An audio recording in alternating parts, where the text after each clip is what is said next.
मैं सुनता हूँ बहुत लोग यूट्यूबिया टाइप का ज्ञान है, वो शॉर्ट्स बना बना डालते हैं।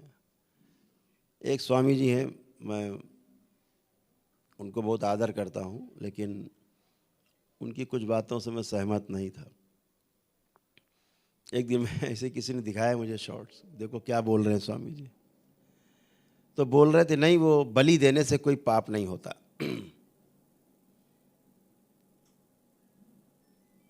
तो मैंने उनको कहा स्वामी जी आपको ऐसा नहीं बोलना चाहिए था, क्योंकि आपको भी सुनने वाले बहुत लोग हैं, तो जो बलि नहीं देना चाहते आपकी बात सुनकर के बलि देंगे, उसका भोग आपको भी भोगना पड़ेगा।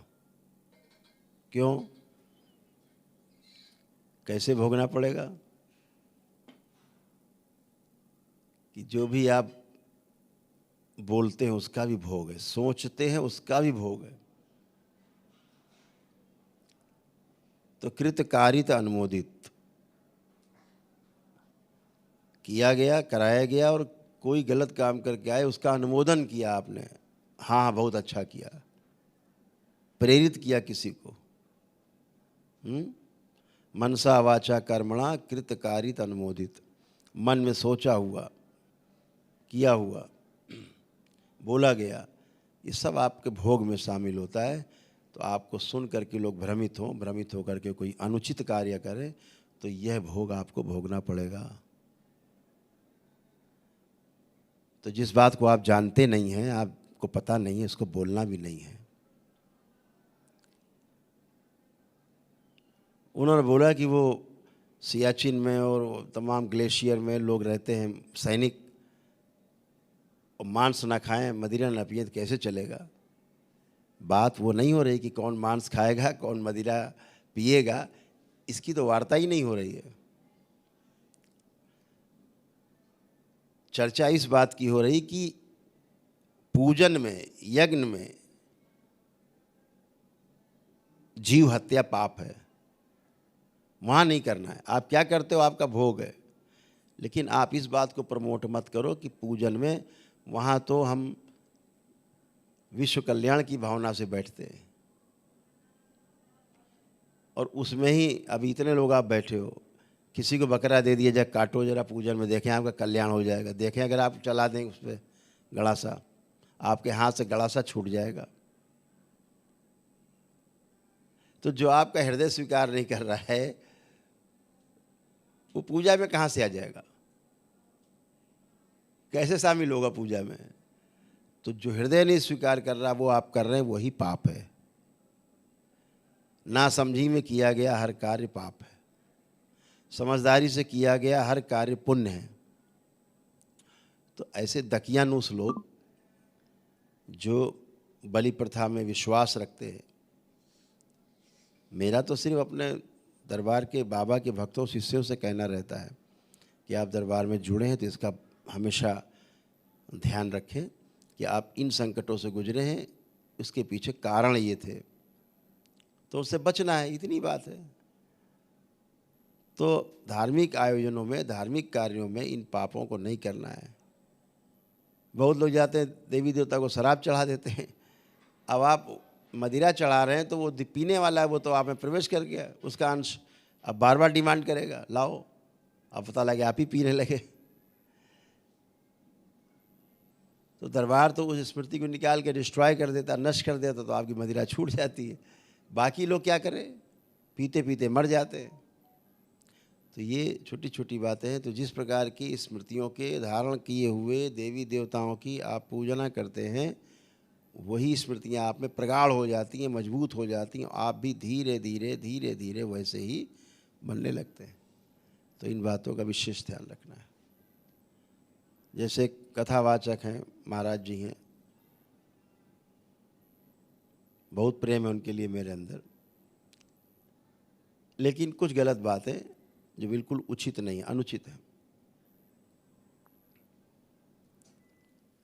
जैसे उन्होंने एक शब्द निकाल दिया, टेस्ट ड्राइव करके, बच्चे टेस्ट ड्राइव कर रहे हैं, मुंह मारती लड़कियां 25 साल की होते होते 4-5 जगह, ऐसी बातें करते, ऐसे पूरे समाज में और चर्चा का विषय बन गया। और स्मृतियां इतनी ज़्यादा फैल गई हैं कि जिन बच्चों को ये पता भी नहीं था उनको ही पता हो गया कि मुंह मारना क्या होता है, टेस्ट ड्राइव क्या होता है।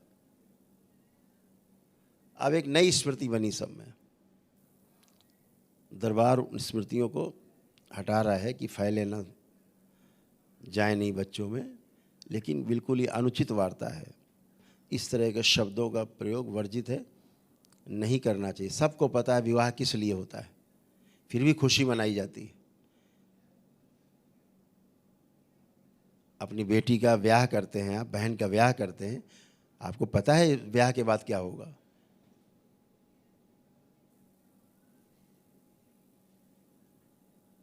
संतान उत्पन्न होती है, खुशी मनाई जाती है, पता है कैसे संतान उत्पन्न हुई है, लेकिन आप उस गरिमा को, उस मर्यादा को नंगा करके शब्दों में और बोलने लग जाएं तो एकदम अनुचित है। ये ठीक नहीं है सभ्य समाज में ऐसा बोलना। मैं पीछे एक दिन बोला हूँ उनको, और जब चाहें तब, जहाँ चाहें वहाँ, जिस मंच पे चाहें वो हमसे वार्ता कर सकते हैं। अकेले में कर सकते हैं, समाज के सामने कर सकते हैं, किसी मंच पे कर सकते हैं, इस संदर्भ में।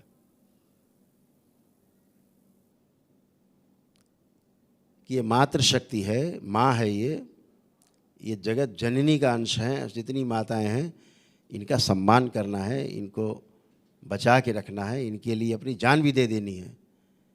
ये मर्यादा रखनी है आपको। अपमान नहीं करना है नारी जाति का। नारी जाति का अपमान करके आप अपना स्वयं का अपमान करते हैं, क्योंकि वो हमको पैदा करने वाली, हमको जन्म देने वाली है, इस धरती पर लाने वाली हमारी माँ है। तो इस तरह के शब्दों के उच्चारण से बचना है। और मैं अनिरुद्धाचार्य जी से कहना चाहूँगा कि इस बात को और नहीं बढ़ाएं। हर बार अपनी बात को, उसी बात को दोहरा रहे हैं मजबूती से। ये अपना अहंकार त्याग दें कि आप ज्ञानी हैं बहुत, आप अवतारी हैं बहुत। आपको क्षमा मांगनी चाहिए पूरी मातृशक्ति से, पूरी नारी जाति से आपको क्षमा मांगनी चाहिए। इसी नारी जाति के कारण आप बैठ कर के कथावाचक बने हैं।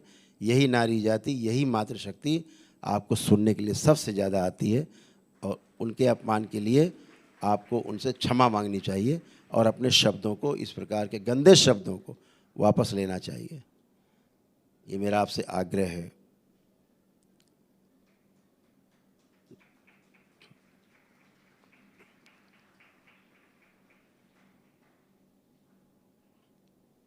तो बहुत बहुत शुभकामनाएं आप सबको भी कि आप दरबार की प्रक्रिया से गुजरे हैं। सब लोग दरबार से जुड़े हैं आप लोग।